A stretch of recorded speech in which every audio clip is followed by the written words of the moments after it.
कदम कदम बढ़ाएंगे, कदम कदम बढ़ाएंगे, कदम कदम बढ़ाएंगे। दोस्तों, ये शुरुआत में आप लोगों ने वीडियो देखा जहां कश्मीर की सड़कों पर नारे लग रहे हैं, कदम कदम बढ़ाए जा, जुल्म को मिटाए जा। ये नारे कहीं और नहीं बल्कि इंजीनियर रशीद के बेटे अबरार रशीद की मौजूदगी में कश्मीर की आवाम निकाल रही है। और ये रैली, ये मोर्चा जिस तरीके से अबरार रशीद ने किया है वो याद दिला रहे हैं 2024 के आम चुनावों की, जहां लोकसभा चुनाव में इंजीनियर रशीद ने कैसे कश्मीर में अपनी जीत का झंडा गाड़ दिया, जहां भारतीय जनता पार्टी को भी शिकस्त का सामना इंजीनियर रशीद से करना पड़ा, तो इंजीनियर रशीद से हार का सामना बड़े बड़े कश्मीरी चेहरे वाले पॉलिटिशियंस को भी करना पड़ा। मुफ्ती महबूबा मुफ्ती को हराने का काम किया गया और इस राजनीति में उमर अब्दुल्ला को भी हराने का काम किया गया। और अब आवाम का रुझान जो है वो इंजीनियर रशीद की तरफ पड़ रहा है और 2024 के लोकसभा चुनाव के नतीजों को देखते हुए कश्मीर विधानसभा चुनाव में किस तरीके से डंका बज रहा है और कैसे किंग मेकर इंजीनियर रशीद बन सकते हैं, इसकी तस्वीर और वीडियो भी लगातार सामने आ रहे हैं। जहां सबसे पहले देखिए कि किस तरीके से अबरार रशीद आवाम को मुखातिब कर रहे हैं। लेकिन आज भी कोर्ट ने हियरिंग को मुस्तरद करके 11 सितंबर रखा। कारतोल कि इतना बड़ा मैंडेट मिलने के बाद भी उन्होंने इस मैंडेट का एहतराम नहीं किया। लेकिन आज हम कहना चाहते हैं पचोना इंजीनियर रशीद की जेल मज पद क्या गो जेल मज तेल क्या सौदा करा तुम वन सौदा करा ईमान किना कैटेगोरिकली छोटे लफ्जन मज शॉर्टकट्स मज इंजीनियर रशीद अपना जमीन बेचने वाला नहीं है। अगर मरने के समझ नहीं, अगर खुदा रशन मरते तभी, मगर वो सौदा नहीं करेगा, कैटेगोरिकली वो सौदा नहीं करेगा। उसने कश्मीर के लिए कुर्बानी दी है, कश्मीरियों के लिए कुर्बानी दी है, वो सौदा नहीं करेगा। सिर्फ दान भेज मगर कलम कर सौदा इंशाल्लाह की। आपने देखा कि अबरार रशीद अवाम के बीच में खड़े हो करके ये नारा लगा रहे हैं और ये बता रहे हैं कि इंजीनियर रशीद जो हैं वो कश्मीर के लोगों के साथ गद्दारी नहीं कर सकते, वो किसी कीमत पर सौदा नहीं कर सकते, वो कुर्बानी दे सकते हैं कश्मीर की आवाम के लिए और अपने आप को कुर्बान कर सकते हैं, पर सौदा हुकूमत से किसी चीज का नहीं करेंगे। एक प्रेशर बनाने की कोशिश लगातार की जा रही है और जेल की सलाखों के पीछे इंजीनियर रशीद हैं, जहां कल ही कोर्ट में उनको लेकर के सुनवाई हुई और 11 सितंबर तक के लिए टाल दी गई, जिसका जिक्र उनके बेटे ने साफ तौर पर किया। और अवाम में किस तरीके से रुझान बना हुआ है इंजीनियर रशीद की पार्टी को लेकर के, पहले इस वीडियो पर नजर डालिए। कश्मीर की मजबूरी है, कश्मीर की मजबूरी है।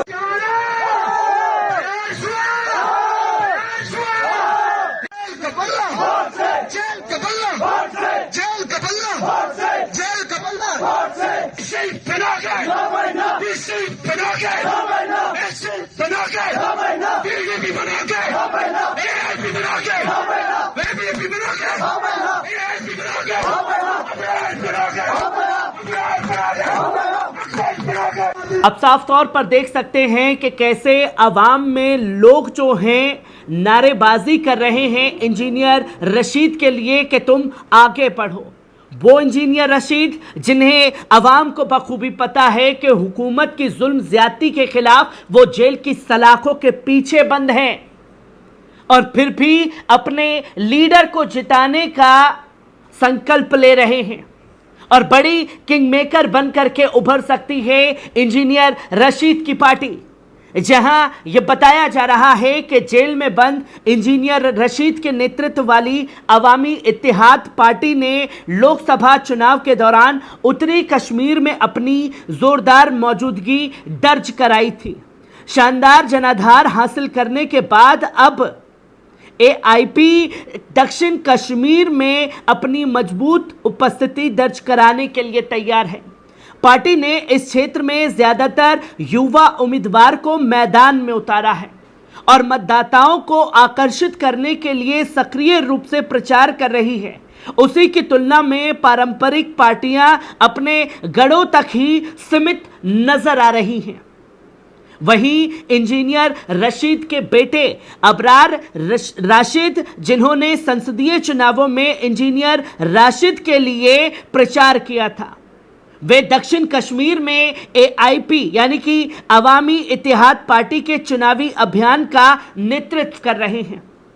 अबरार राशिद ने बताया कि जम्मू कश्मीर के लोग राजनीतिक दलों से खासतौर पर तंग आ चुके हैं और इन विधानसभा चुनावों में बदलाव चाहते हैं। उन्होंने कहा कि उत्तर कश्मीर के लोगों ने संसदीय चुनाव के दौरान अपनी ताकत और वोट की ताकत दिखाई है। अब यह दक्षिण कश्मीर में भी दोहराया जाएगा और साथ ही साथ पार्टी ने दक्षिण कश्मीर में प्रचार शुरू कर दिया है। चुनाव लड़ने वाले उम्मीदवार को उम्मीद है कि इंजीनियर रशीद की पार्टी जरूर चुनाव जीतेगी। सालों से जेल में बंद राशिद के समर्थकों को उम्मीद है कि चुनाव के दौरान उन्हें जमानत मिलेगी, जिससे वे चुनाव प्रचार कर सकेंगे और आवाम के बीच पहुंच सकेंगे। तो वहीं शेख अब्दुल रशीद, जिन्हें लोग इंजीनियर राशिद के रूप में जानते हैं, उन्हें 2017 में आतंकी फंडिंग मामले में गिरफ्तार किया गया। इसके बावजूद उन्होंने 2024 के लोकसभा चुनाव में उन्होंने बारमूला सीट पर पूर्व मुख्यमंत्री और नेशनल कॉन्फ्रेंस के नेता उमर अब्दुल्ला को हराकर शानदार जीत हासिल की थी।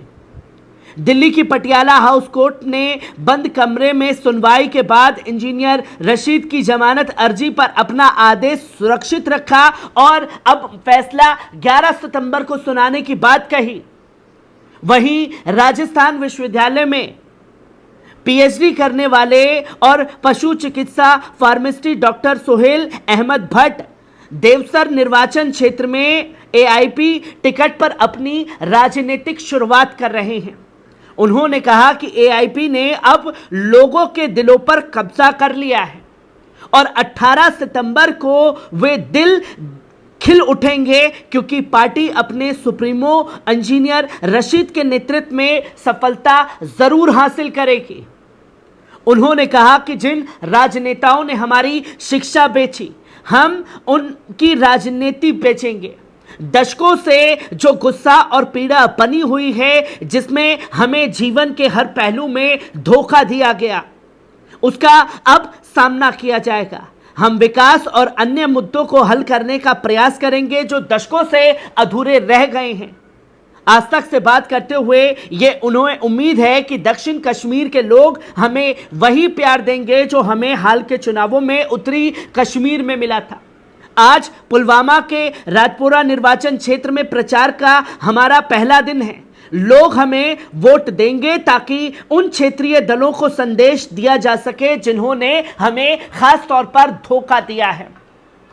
जहां आवाम का प्यार खासतौर पर इंजीनियर रशीद की पार्टी को मिलता हुआ दिखाई दे रहा है और बड़ी king maker party engineer Rashid की पार्टी बन करके कश्मीर चुनाव में उभर सकती है।